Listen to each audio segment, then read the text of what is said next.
will go with the first talk. Dr. Monisha, she is a senior consultant at Ahalya Hospital, Palakkad.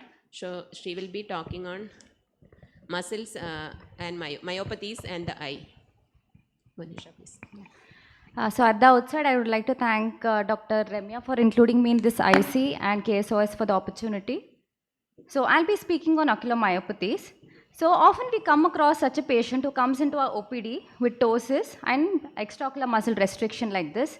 Now we pause for a moment and then think whether it's a nerve palsy, it's a nerve problem or a muscle problem or something entirely different. So here is a complex case scenarios where you will get an idea of how to deal with each of them one by one. So this is a broad classification. So it looks intimidating, but it's not. So we can start with congenital or genetic pathology. The most common probably would be the CPO or the extraocular muscle fibrosis, like the Browns or the types of other types of CFEOM. Then we have the ocular myasthenia, which is a neuromuscular junction disorder, and acquired myopathies like the thyroid, which is the most common, and of course the systemic and the infiltrative disorders like the sarcoidosis and amyloidosis. So coming to this lady, this is the first case. So she's a 55-year-old female who came with drooping of eyelids occasionally, and she had a diurnal variation, and ptosis sometimes was in the right eye and sometimes in the left. So she was prescribed some small tablets for her knee pain. We think it was steroids, and she told that it was her ptosis felt a little better on and off. So we know that, with this classical presentation, it could be a myasthenia gravis. So it is an autoimmune disorder wherein there is antibodies against the nicotinic receptors, acetylcholine receptors at the neuromuscular junction. So there could be weakness and fatigability of the skeletal muscles. And remember, most of these patients with just ocular myasthenia go on to develop general myasthenia, and they are worsened for some of the drugs. So that is important to know. So looking at the clinical manifestation, there is the hallmark would be the two Fs, the fluctuation and the fatigability.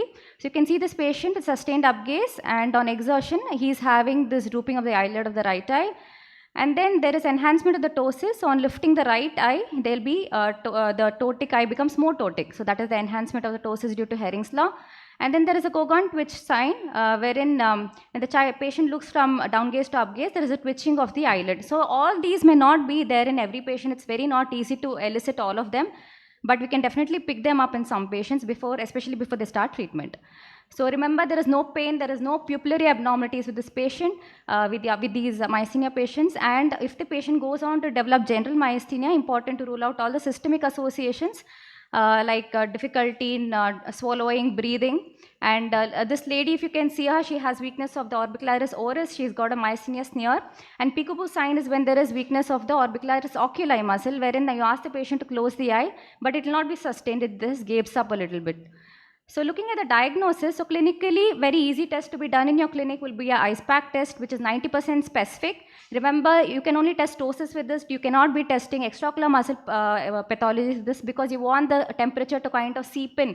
So the acetylcholine esterase enzyme is destroyed by the decreased temperatures. So that did not happen with the extraocular muscles. Then pharmacologically, you can do the neostigmine. Hydrophonium is not done anymore. Now, after that, serological is almost 100% specific, especially the anti-AChR antibodies, especially the binding ones. Now, if this is negative, you can also do the anti-MuSK and anti-LRP. Remember, 10 to 20% of these patients are seronegative as well. So then we have the electrophysiological, wherein you have single fiber EMG, where the more number of nerves, the muscles you test, the more sensitive it becomes. Also, we have the repetitive nerve stimulation test, wherein you test the first stimuli and the fifth one and then compare both of them. So if there is a decremental response, then again that is positive. And all these patients need to undergo a CT scan to rule out thymomas because they are having some kind of pathology in these myasthenia patients. And once you remove the thymus, also the symptoms of myasthenia improves. So also remember to do anti-immune profile. And so diagnostic valuation, typical history examination findings. In positive test on ISPAC or tensinon test, then you do the titers for the antibodies. Now, if the titers are positive as such, then you don't have to go with any other test. You can directly start on your treatment. But if that is negative, or you have a seronegative myasthenia gravis, then you'll have to do the electrophysiological test. So symptomatic treatment, we can give Fresnel, lubricants, crutch classes, and eye patch. First line of treatment is pyridoxine, but however it works in very mild cases. And the main role would be for the steroids. So it reduces the progression to the general myasthenia gravis, and if they don't respond, then again we'll have to, or they don't tolerate prednisolone, we'll have to put them on azathioprine, cyclosporin, or any immunomodulators.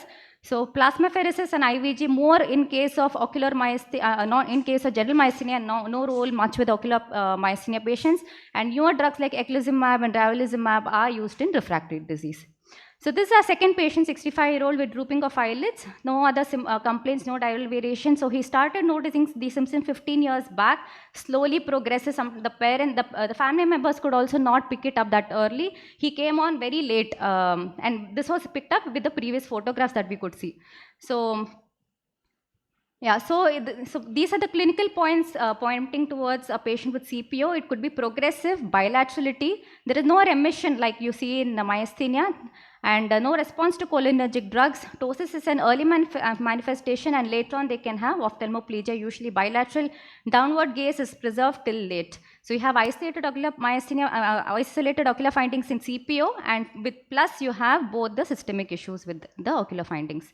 So remember to always check the previous photographs and ask for the family history. So this is another girl with the same CPO kind of scenario, but she was very young. So usually CPO comes in the middle age and old age group. But then this lady, this girl who's 11-year-old, and she had retinal issues. And so this is again a KSOS syndrome, wherein they have additional symptoms like cardiac conduction defects. And so diagnosis for CPO, you'll have to ask for the family history genetic test, and muscle biopsy is what is confirmatory. And these show a few red rag fibers with sarcolemmal attenuation. So treatment again, symptomatic treatment, ptosis undercorrection because there will be poor bells, strabismus once the deviations are stable, and coenzyme Q, just like it works in any mitochondrial disorders, have shown good promising results. It does not change the course, but it definitely improves the symptoms. So scleral contact lenses have been tried in these patients, especially if these patients are having ocular surface disorders. So this is a third case. So she's a 55-year-old with bilateral proptosis, conjunctival congestion, and dystopia. So it's a no-brainer. The moment you look at her, we know it is thyroid, but thyroid may not present just like this. It's important to know that they can have just this most common and one simple sign, that is eyelid retraction. So Graves' hyperthyroidism is most commonly associated with thyroid disorder, but it can also happen with Hashimoto thyroid eye disease, especially in the hypothyroid phase, and any age after adolescence is very common. So this is a lady where you can see she's having lid retraction.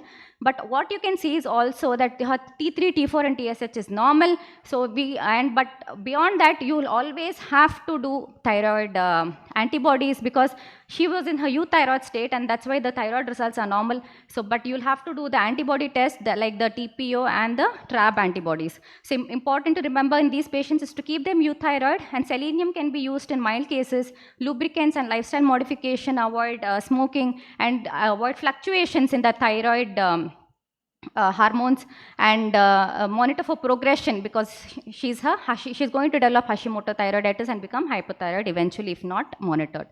So they can also present with the external ophthalmopathy, like this patient who's a typical case with 50-year-old. So he's having decreased in elevation and abduction, but this other lady has hypertropia and decrease in depression. So again, check the patient with thyroid disorders, anti-TPO, anti-thyroglobulin, and if it is positive, then you'll have to start on treatment. So again, shows enlargement of the muscle bellies with the relative sparing of the anterior tendons. This is very, very important to know, and look for activity. Also rule out compressive optic neuropathy. Now, very important is to rule out dysthyroid optic neuropathy. So, very important thing to remember here is there is activity, there is severity, and there can be a disconnect between the two.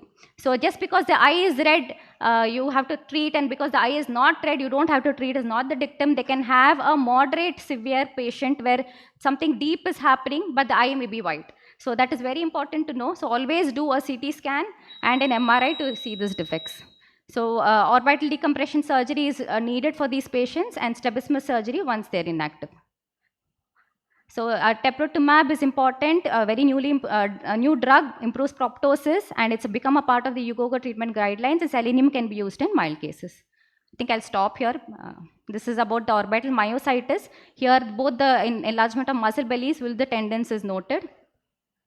And of course, the congenital fibrosis of extraocular muscles, we'll get to know with the photographs and the lid changes. So what you can see is ptosis and diplopia is there in all of these patients, but with these subtle things that we can pick up each one of them. Thank you. Thank you.